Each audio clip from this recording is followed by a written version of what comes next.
안녕하세요, 여러분. 미국 투자 스토리의 반갑습니다. 네, IMF 때부터 투자를 해오고 이코노믹스 파이낸스 어카운팅 공부하고 있는 미투리 마을 이장이고요. 제 채널은 참고만 해주시고요. 예능 힐링 종합 엔터테인 방송입니다. 주식은 참고만 해주시고요. 오늘 제가 파리로 머니톡에 나가서 또 인터뷰를 하고 왔습니다. 제 책 여기 보이시지만 드디어 제 책장에 책이 하나 생겼어요.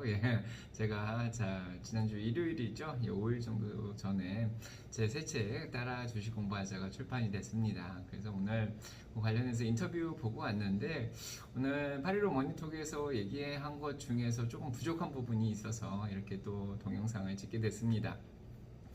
이렇게 고환율 시대에, 고금리 시대에, 인플레이션 시대에 과연 어떤 투자가 바른 것인가에 대해서 생각을 많이 해봤어요. 그래서 원화를 들고 있는 것보다 당연히 달러를 들고 있는 게 더 나은 거죠. 지금 환율이 굉장히 많이 올라갔습니다. 원화만 상대적으로 환율이 올라간 게 아니라 엔화도 많이 올라갔고요. 달러 가치를 산정하는 영국의 파운드화라든지 스웨덴의 크로딘이라든지 스위스 프랑이라든지 캐나다 달러도 모두 환율이 다 올라갔습니다. 그만큼 달러가 정말 강한 그런 시대에 살고 있습니다. 그래서 강달러 시대라고도 하는데 지금이 그런 시대가 아닌가 생각이 들어요. 그래서 제가 드리고 싶은 얘기는 앞으로 이런 강달러 시대입니다. 강달러 시대가 계속 될 것인가? 왜 이런 현상이 발생했는가에 대해서 여러분들 고민을 해보셔야 될 때가 아닌가 싶어요. 그래서 계속해서 방송에서 얘기를 드리지만 환율뿐만 아니라 미국의 강달러 현상은 계속해서 지속되지 않을까 그런 생각이 저한테 듭니다. 일단 오늘 달러 인덱스를 보면 108.41이에요. 또 많이 올랐습니다. 어제 거의 109까지 올라갔었는데요. 코로나 터지고 이후에는 93에서 한 89 정도에서 왔다 갔다 했는데 그게 어느덧 100을 넘어서 108 정도 달러 가치가 많이 올라가 있는 그런 상황입니다.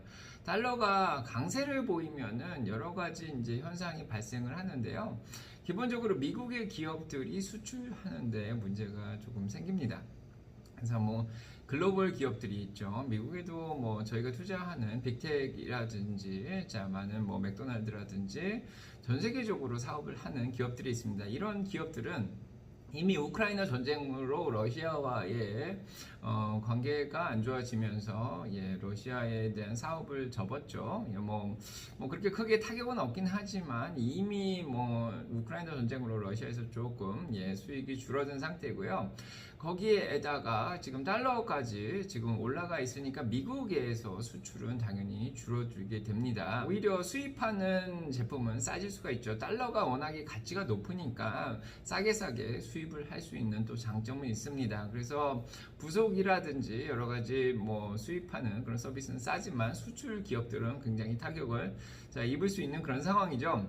그래서 이번에 2분기 실적 발표를 함에 있어서 당연히 전 세계적으로 사업을 하는 기업들의 주당 순이익이라든지 매출에 대한 예상치가 조금씩 낮아지고 있는 그런 상황입니다. 당연히 가이던스 자체도 조금 낮아질 걸로 예상이 어느 정도 되죠. 제 내피셜이고요. 그래서 이렇게 달러가 강한 상황에서 과연 저희는 어디에 투자를 해야 될까? 또 한국에서 투자를 하실 때 또 굉장히 고민을 많이 하실 텐데요. 어떤 기업이 좋을지, 좋은 투자처가 어딘지 이제 고민을 하시게 될 겁니다. 일단은 미국의 경기가 좋습니다. 미국의 경기가 좋기 때문에 강달러 현상이 일어나는 거고요. 전 세계적으로 경기가 안 좋습니다. 물론 전 세계적으로 인플레이션이 굉장히 심화된 상태고요. 대부분의 국가가 거의 8% 이상의 물가 인상률을 가지고 있고 미국 자체도 이번에 9.1%가 나왔습니다. 물가가 이렇게 많이 올라가는 이런 상황에서 임금을 받아서 돈을 벌더라도 인가가 그만큼 더 높기 때문에 그 차이가 있죠. 그래서 이거를 실질소득이라고 하죠. 실질소득 자체는 거의 마이너스권에 있는 상황입니다. 그래서 이런 상황에서 아무튼 인플레이션이 굉장히 올라가고 있고, 자, 여기에서 경기 둔화나 경기 후퇴에 대한 우려가 조금씩 나오고 있죠. 자, 아무튼 전 세계랑 상대적으로 비교해서 미국의 경기가 더 좋습니다. 자, 올해 말까지 GDP 성장률은 아직까지 플러스로 기록할 걸로 예상을 하고 있고, 뭐 기간마다 틀리긴 하지만 뭐 1.7%도 있고 2%도 있고, 뭐 올해 뭐 2% 이상 GDP를 달성할 거라는 그런 것도 있습니다. 그래서 많은 다른 나라들이 경기가 조금 후퇴하긴 하지만 미국은 GDP가 좀 상승을 하고 있고, 또 많은 국가들의 이제 기업들뿐만 아니라 소비자들이 달러를 보유하려는 경향이 굉장히 강해지고 있어요. 달러 가치가 올라가고 있고, 전 세계 경기가 불안하니까 달러를 자꾸 모아가고 있습니다. 이 이유인즉슨 많은 기업들이 빚을 이제 미국 기업들이나 미국의 뭐 원유를 수입하거나 아니면 뭐 소고기를 수입하거나 미국 제품들을 수입할 때 달러를 지불을 해야 되는데, 한국 기업들도 마찬가지 달러가 없는 경우에는 좀 곤란한 상태예요. 외환 보유고라고 하는데, 그래서 전 세계 많은 국가들에서 조금 또 달러 수요가 많이 일어나고 있고, 거기에다가 미국 경기까지 뭐 상대적으로 좀 좋다 보니까 강달러 현상이 일어나고 있는 겁니다. 그래서 이 현상이 과연 줄어들 것이냐, 저는 뭐 일단은 올해 말까지는 계속해서 달러 가치는 올라갈 수 있을 거라는 생각을 좀 합니다. 왜 그러냐면은 일단은 연준에서 이자율을 지금 올리고 있는 거 아시죠? 자, 지금까지 1.75까지 올렸습니다. 여기에다가 이번 7월에 이제 1% 정도 올린다는 그런 얘기가 굉장히 많이 있어요. 그래도 어제는 뭐 연준 위원들이 나와서 마지막으로 75bp만 올리겠다는 그런 얘기도 했는데, 자, 그렇게 따지더라도 1.75에서 75bp 0.75%를 올리면 2.5가 되는 거죠. 1% 올리면 2.75입니다. 자, 거기에다가 뭐 계속해서 9월 달에도 올리고 11월, 12월까지 올리면 3.5에서 3.75까지도 볼 수 있는 그런 상황이에요. 그래서 이렇게 연준이 금리를 계속 올리게 되면은 시중에 있는 돈이 줄어들게 됩니다. 그만큼 돈을 안 빌려준다는 게, 이자율이 높으니까 시중에 돈이 많이 안 돌게 되죠. 이런 상황에서 이제 돈이 없으면 통화 가치가 더 올라갑니다. 그래서 달러의 강세는 계속해서 유지가 될 거라는 생각이 듭니다. 뭐 제 내피셜이고요. 자, 아무튼 참고하시고요. 아무튼 이렇게 달러가 올해 말까지 계속해서 강세를 이어가는 이런 상황에서 저희가 투자처를 찾아야 되는데, 한국의 환율은 계속해서 올라가겠죠. 환율이 올라가면은 한국에 투자하고 있는 주식의 가치가 떨어지게 됩니다. 환율이 올라가면은 외국 사람들이 들어와서 보기에는 환율 차이가 나기 때문에, 자, 같은 돈으로 나중에 환율이 더 올라갈 때 사면은 더 싸게 살 수가 있겠죠. 한국에 있는 자산을.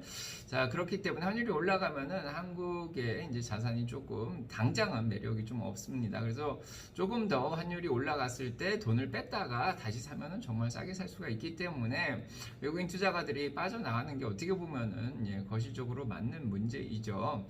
자, 그러면은 뭐 전 세계 시장에서 그렇다고 영국에 투자할 거냐, 유럽에 투자할 거냐, 그것도 아니죠. 뭐 한국만 그런 게 아니라 일본에도 투자할 수는 없습니다. 일본도 엔화가 계속해서 환율이 올라가기 때문에 엔저 현상이 계속 일어나고 있죠.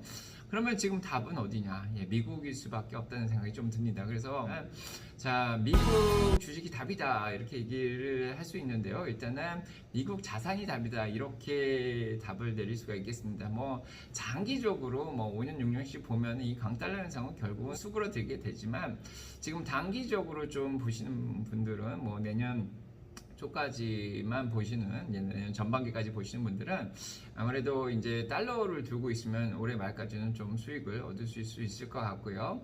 거기에다가 미국 자산이나 미국 주식에 투자를 하면은 당연히 달러 가치가 올라가면은 미국 주가도 올라가게 되는 거죠. 그런 또 효과를 볼 수 있습니다. 그래서 올해 초부터 지금까지 달러 가치가 13%가 올랐습니다. 그래서 미국 주식만 들고 있었어도 13%의 이득을 보는 거죠. 뭐 미국 주식이 뭐 지금 S&P 500이 21%가 빠졌지만 달러 가치가 13%가 올라갔기 때문에 결론적으로 보면 8%밖에 손해를 입지 않은 게 결론적으로 됩니다. 자, 이런 상황 속에서 미국 주식을 사야 되냐? 인플레이션이 있으면 당연히 자산 가치가 상승하기 때문에 미국 주식 시장으로 돈이 몰리는 게 정상입니다. 예, 물론 채권 금리는 같이 올라가기 때문에 채권 가격은 떨어지죠. 예, 그리고 주식 가격은 올라갈 수밖에 없습니다. 자, 저희가 이제 투자처를 찾으면 당연히 채권보다는 주식이 인플레이션 상황에서는 더 좋고요. 그런데 지금 왜 주식시장이 떨어지냐? 그 이유는 내년 초에 이제 리세션, 경기 후퇴가 올 것 같은 생각이 들기 때문에 지금 주식도 좀 떨어지고 있는 거죠. 그래서 이런 인플레이션과 연준의 고금리 정책, 통화 긴축 정책으로 인해서 내년 초에 경기 후퇴가 오는 경우에 이런 상황에서 주식에 투자하는 게 맞냐? 그럴 때는 일단은 맞을 수는 있습니다. 그래서 일단은 달러인 현금인 달러를 같이 들고 가는 동시에 거기에다가 적절한 포트폴리오를 구성해서 주식에 투자하시면은 수익을 얻으실 수 있는 방법이 있습니다. 그 방법은 당연히 자, 인플레이션에 또 살아남을 수 있고, 앞으로, 자, 고금리 정책에도 살아남을 수 있고, 그리고 내년 경기 후퇴에도 살아남을 수 있는 기업에 투자를 하면 되는 거죠. 그래서, 결론적으로 얘기를 조금 드리자면, 지금까지, 올해 초부터 지금까지 이 모든 인플레이션과 고금리와 경기 후퇴에 대한 게 모든 게 주식시장에 어느 정도 반영이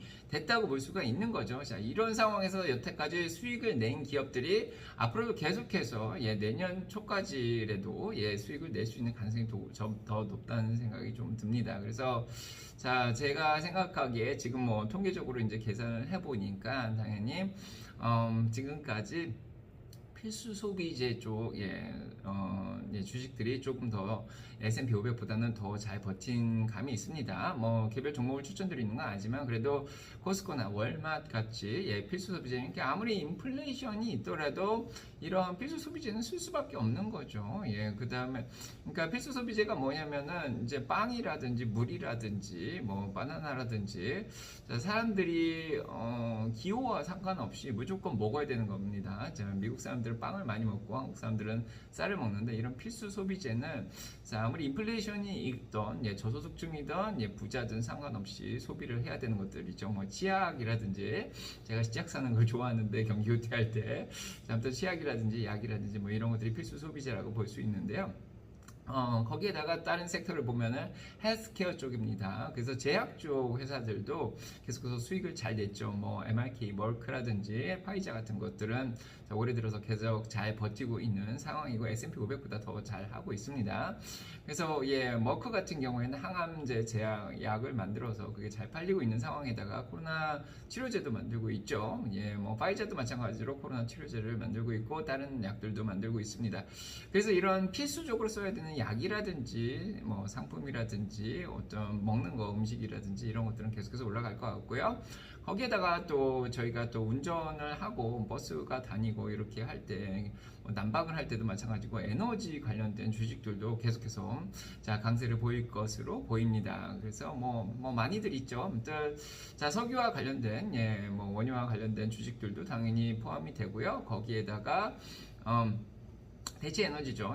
기름값이 조금 올라가면은 대체할 수 있는 에너지, 태양열이라든지, 자, 이런 충전시설 관련된 이런 주식들도 같이 또 올라가 주지 않을까 싶고요. 거기다 전기차도 굉장히 좋습니다. 그래서 기름값이 당장 우크라이나 전쟁이 끝날 때까지는 기름값이 당장 크게 내려갈 걸로 예상은 안 되고요. 거의 100불 안팎에서 움직일 것 같은 느낌이 좀 드는데, 자, 아무튼 이 기름값이 지금 요즘 100불 미만으로 좀 떨어진 상태가 조금 약간 바닥이 아닐까 그런 생각도 좀 들어요. 내피셜이고요. 그래서 이런 상황에서 기름 관련된 에너지 주식이라든지 가스 관련된 주식 아니면은 대체 에너지 관련된 주식도 계속해서 강세를 보여줄 것으로 예상이 됩니다. 그래서 자, 아무튼 특정한 주식을 매수 매도 추천드리는 건 아니고요. 아무튼 이 강달러 현상이라든지 환율이 높은 이런 상황에서 적절한 투자처가 정말 미국이 아닐까 싶고요. 그 중에서도 물론 현금 달러가 가장 좋긴 하지만 만약에 주식에 투자를 하게 되면은 모든 주식이 이런 암울한 상황에서 다 떨어지는 건 아니고요. 몇몇 섹터는 계속해서 강세를 보여줄 걸로 보여집니다.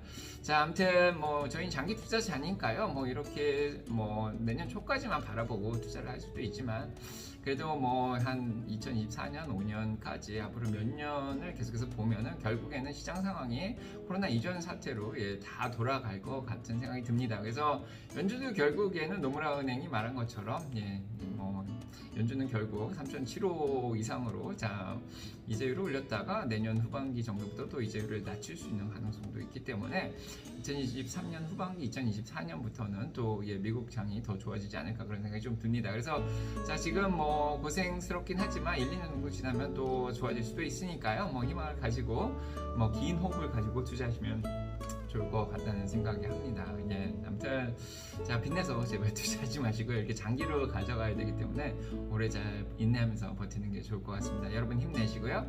자 이따가 저녁 때 또 라방에서 찾아뵙겠습니다. 한국 시간 밤 9시고요. 예, 미국 동부 시간 아침 8시에 찾아뵙겠습니다. 자 그러면 좋아요, 구독 눌러주시고요. 예, 댓글과 알람 설정도 꼭 해주시기 바랍니다. 예, 감사합니다.